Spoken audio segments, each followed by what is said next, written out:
Okay, so now I'm going to talk about some weird things that we see in covalent bonding, like resonance. Um, well, I should address a little bit about formal charge. Basically, the only reason we talk about formal charge is to make sure we're choosing the best Lewis structure for a compound. Then I'll also be talking about resonance and some of the exceptions to the octet rule that happen when we are dealing with covalent bonding. So if we were to talk about formal charge, basically we are kind of assigning a number to each element in a compound to show that we really have the most stable compound we could have possible. The example that they give you in the book is, I believe, cyanide.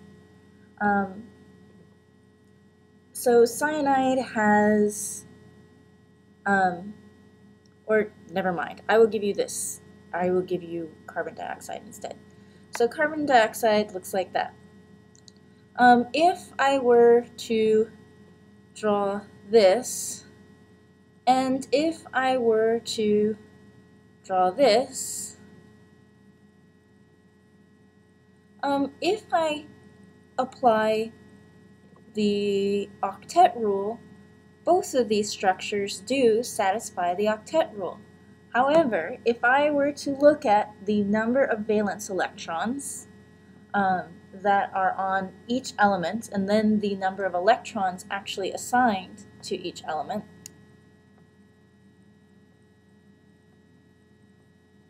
and figure out formal charge. So remember that oxygen starts with 6 valence electrons. Carbon starts with 4. Well, if I count the unpaired electrons, 1, 2, 3, 4, and I consider each bond that's attached to oxygen as being 1 electron as well, so 5, 6, that means there are 6 electrons assigned to oxygen. Carbon, I see 4 bonds, so I say there are 4 electrons assigned to carbon. I see 1, 2, 3, 4, 5, 6 electrons assigned to that oxygen.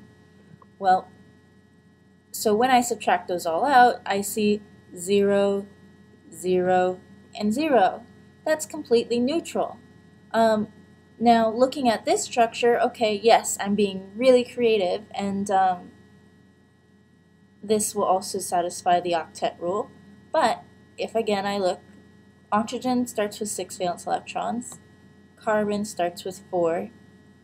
If I look at 1, 2, 3, 4, 5, 6, and this bond counts as a 7th, remember electrons are negative, carbon 1, 2, 3, 4,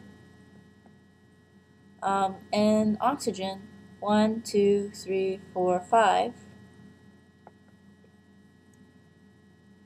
So notice how we have a 1 plus charge here, 0, 1 negative.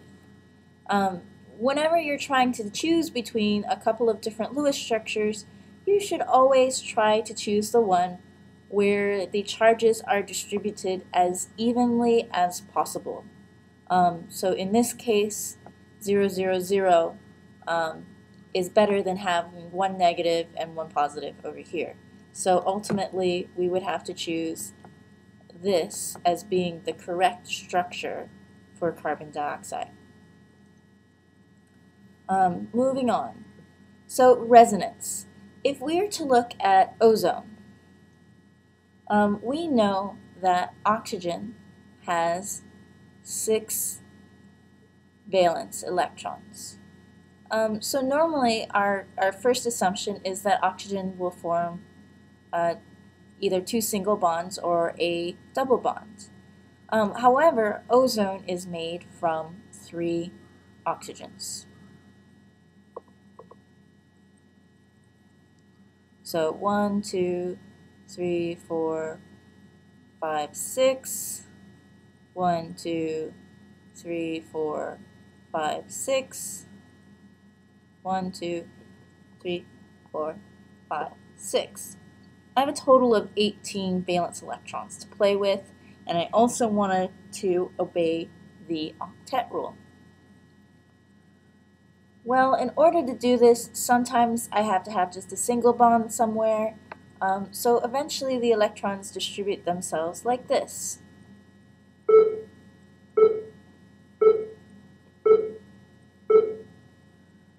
the interruption. May I please have Valerie Sales to the front office? Valerie Sales to the front office. Thank you.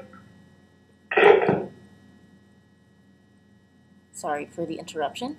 So up here, notice how I have a double bond here and I have a single bond here.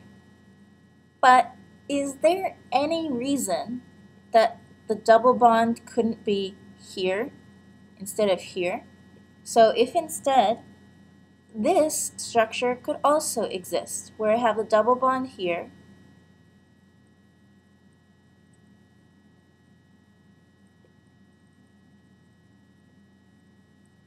and the single bond on the other side. So the reality is that electrons are constantly moving around. So in essence, kind of both of those structures exist simultaneously and they don't exist simultaneously. And this is what we call resonance, is when we have these two possibilities that are equally likely and actually the electrons are moving around. Sometimes we may instead decide to represent it like this, where you have a dotted line representing that single double bond. Because since the electrons are moving around, what has been scientifically shown now is we know that single bonds are longer and double bonds are shorter, but this resonance bond is sort of like an intermediate length between the two. So you really have a blend between a double and a single bond in these resonance structures. If we were to, and I'm going to erase this, let's look at the nitrate ion. So nitrate, NO3 negative. Nitrogen has 5 valence electrons.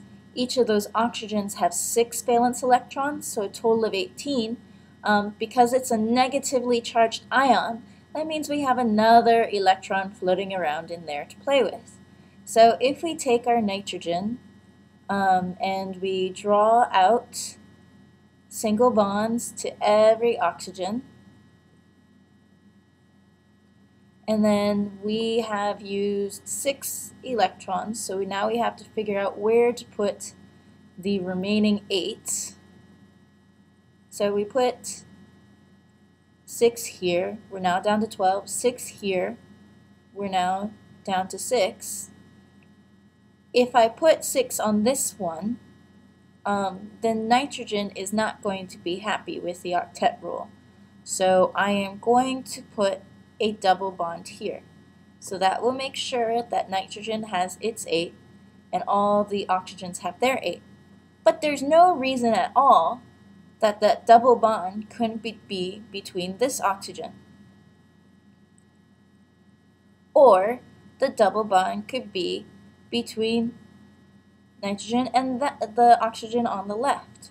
So again, all of these structures are sort of existing simultaneously. And again, I could communicate this with that single solid line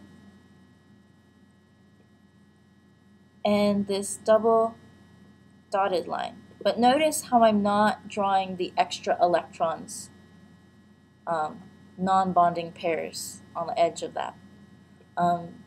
So finally, if I take benzene, benzene's a very important structure, especially if you look at pharmaceutical chemistry.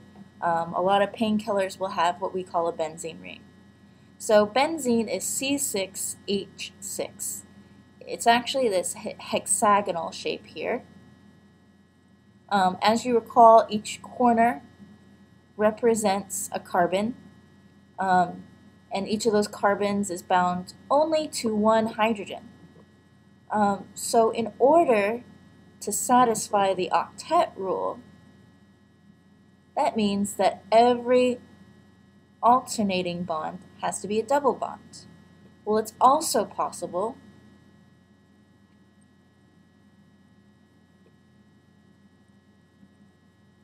that I could take the other 3 bonds and make them double bonds.